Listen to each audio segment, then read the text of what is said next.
粵劇唔單止係一種表演藝術，更係一份文化嘅珍寶。每一個動作，每一段歌聲，都係最重要嘅文化表達。就等我哋行入粵劇嘅世界，一齊感受呢個文化嘅溫度同深度。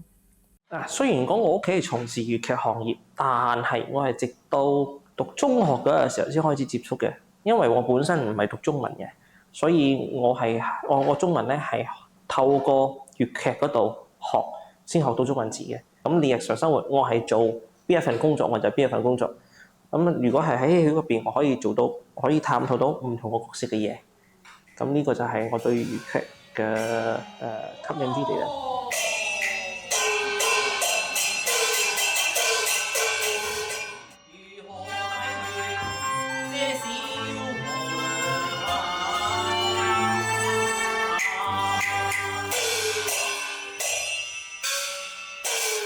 因為粵劇係中國其中一個地方戲劇嚟嘅，咁除咗戲曲之外，有好多種㗎，有京劇啊、昆劇啊，粵劇其中一種啦。粵劇就我哋廣東嘅啦，唱做連打，唱就唱曲啦。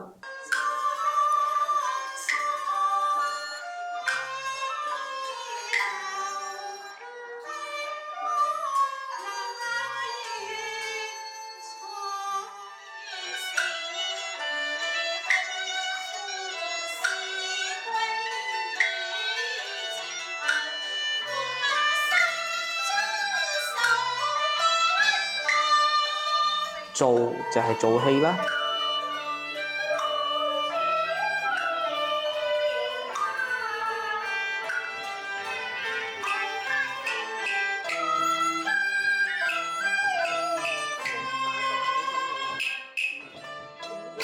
練就練把啦，唱同練係好接近嘅，打咧就武打。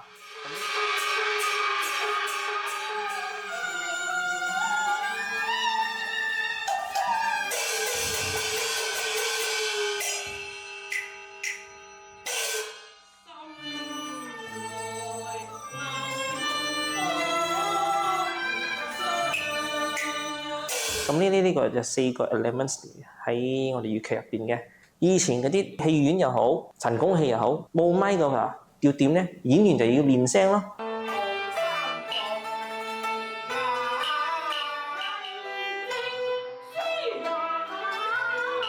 就係練由丹田喺嗰度發音，你唱你講口白，你要練到把聲咧，你一發音咧，最後嗰行觀眾一定要聽到嘅。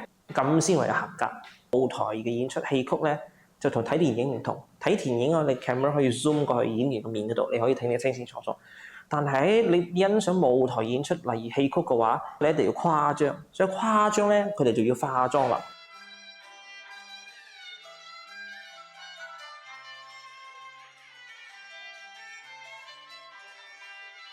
咁化妝咧，亦都係藝術嚟嘅喎。你睇我哋普通嘅眼係咁嘅啫嘛，係。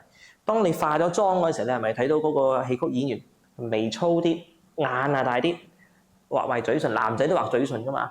咁呢度紅色分開，中間有個鼻梁啊嘛，咁你先睇到佢五官清清楚楚噶嘛。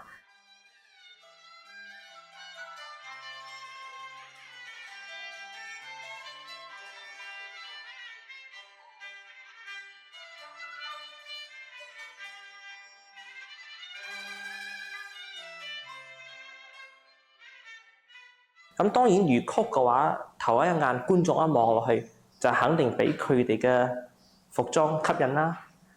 服裝好靚噶嘛，粵劇，尤其是你睇個珠片嘅話，閃閃靈靈噶嘛。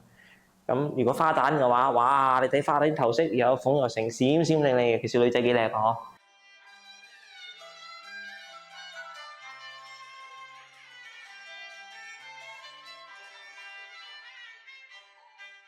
因為以前科技冇咁發達嘅時候，全部係靠聽麗啲呼聲嘅，同埋靠睇電影嘅。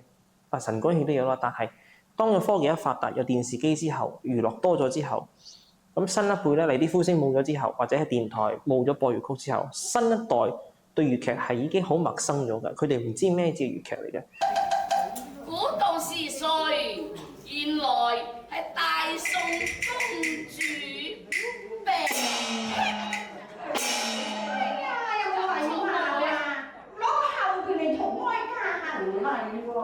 女仔之間咁鬼粗魯，唔怪得話你啦。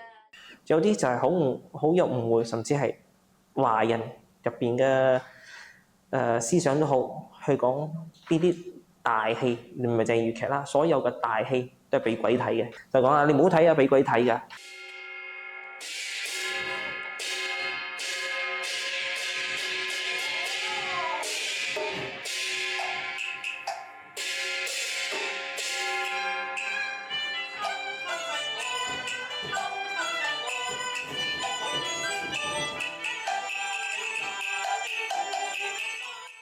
其實唔係嘅嚇，啲嘢係好深嘅誤會。之後好多人唔知就諗住大戲呢樣嘢係老人家好老土，老人家先睇嘅啫，老人家先欣賞嘅啫，所以就會產生咁嘅誤會嘅思想啦。所以我哋推廣咧係盡量把呢啲思想抹走咗去，因為你藝術嘅話咧，又唔一定係俾老人家欣賞，又唔一定俾鬼睇嘅。因為粵劇咧係演嘅時候幾時演咧？中國人嘅喜慶。你係過年又好，中秋節又好，中元節即係鬼節又好嚇，或者係什麼節日都好，都會演嘅。或者有時人生日啊、喜慶日啊都會演。舞台演出演咧就唔係什麼神誕噶啦，就係一個藝術嘅表演。所以唔同 occasion 咧，粵劇都會上演嘅。粵劇被稱之為舊時代嘅藝術，年輕人嘅加入可以讓呢個傳統喺呢個時代繼續延續同流傳落去。靠我阿爸咯，佢好鍾意聽㗎嘛，細個就經常播咯，我經常睇，我覺得有趣，我咪一邊睇一邊聽咁。然之後我有興趣，我老豆問我有冇興趣，我講 OK 啊，咁我咪過嚟咯。其實我本身都有學聲樂㗎啦，就係我都有學 classical 嘅唱法嘅。我認為呢個嘢咧，佢係老人家傳落嚟㗎啦。雖然講流行樂其實我都鍾意啦，流行文化同埋呢個嘢其實唔衝突嘅，我覺得都係一樣係唱歌，唔同嘅唱歌技術啫。佢屬於係一個老人家嘅流行樂，所以我認為我係 OK，我都係全部都接受嘅，我都係比較鍾意嘅。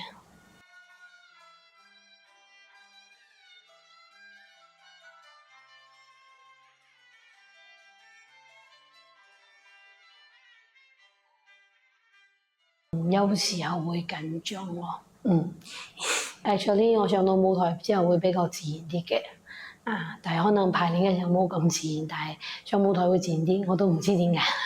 嗰陣時候我哋係先開始唱咯，我哋練熟咗我哋各自嘅唱法咗之後，就會開始合唱，唱咗之後就會開始做動作，可能我哋就會去嗰啲師傅屋企啊，然之後咁樣排咯，然之後我有眼神交流我黐埋一齊咁樣咯。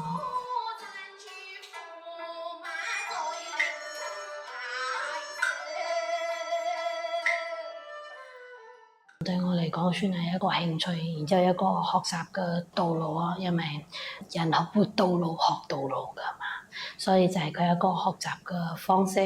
然之後我又可以去學習新嘅嘢，咁樣去接觸眾多嘅嘢咯。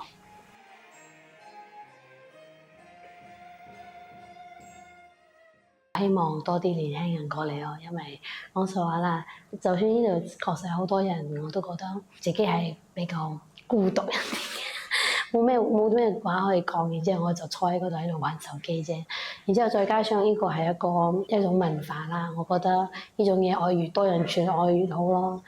因為咁樣嘅話，呢個文化自然唔會失傳啊嘛。